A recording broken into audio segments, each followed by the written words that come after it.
বাড়িতে কোনো অতিথি আসলে মাছের এই রেসিপিটি করে দেখতে পারেন, খেতে দুর্দান্ত হয়। নমস্কার বন্ধুরা, কিচেন অপশনটাই চ্যানেলে আপনাদের স্বাগত। আজকে এই রেসিপি পোস্ত কাতলা। আমি এখানে 4 পিস কাতলা মাছ ধুয়ে পরিষ্কার করে নিয়েছি। এর মধ্যে পরিমাণ মতো লবণ দিয়ে দিলাম, আর দিয়ে দিলাম পরিমাণ মতো হলুদ। এখন মাছের গায়ে ভালো করে লবণ হলুদটা মাখিয়ে নেব। এবার 10 মিনিটের জন্য রেস্টে রেখে দিচ্ছি। আমি এখানে দুটো মাঝারি সাইজের পেঁয়াজ কুচি নিয়েছি, 4টে কাঁচা লঙ্কা নিয়েছি, 6 কোয়া রসুন নিয়েছি, পরিমাণ মতো আদা নিয়েছি, 2 চামচ মতো পোস্ত নিয়েছি, আর 8 থেকে 10টা কাজু বাদাম নিয়েছি। কড়াইতে তেল গরম হয়ে গেলে মাছগুলোকে ভাজার জন্য দিয়ে দিচ্ছি। এক পিঠ ভাজা হয়ে গেলে তারপর মাছগুলোকে উল্টে দেব। অপর পিঠও আমি একইভাবে ভেজে নিচ্ছি। আমার এখানে মাছগুলো ভাজা হয়ে গেছে, এখন অন্য পাত্রে তুলে নিলাম।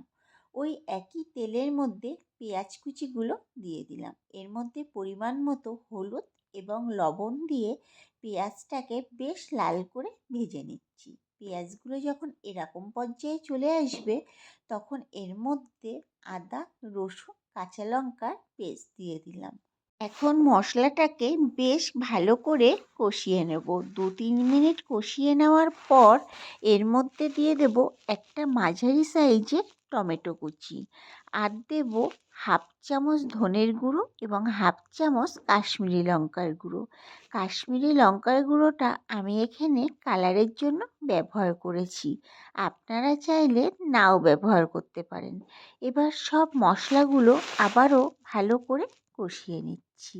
এই সময় গ্যাসের ফ্লেমটাকে লো টু মিডিয়ামে রেখেছিলাম।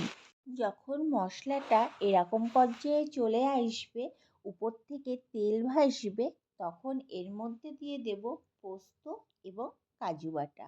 এখন সব কিছু ভালো করে মিশিয়ে নিচ্ছি। মশলার বাটিটা ধুয়ে একটু সামান্য পরিমাণ জল দিয়ে দিলাম। আবারও সব কিছু 4 থেকে 5 মিনিট কষিয়ে নিচ্ছি। যখন মশলা থেকে এরকম তেল ছেড়ে যাবে, তখন এর মধ্যে দিয়ে দেব পরিমাণ মতো জল। তবে জলটা কিন্তু অল্প ব্যবহার করতে হবে, এই রেসিপিতে বেশি ঝোল ভালো লাগবে না। সব কিছু মিশিয়ে নেওয়ার পর ঝোলটা যখন ফুটে উঠবে, তখন ভেজে রাখা মাছগুলোকে আমি ঝোলের মধ্যে দিয়ে দিলাম।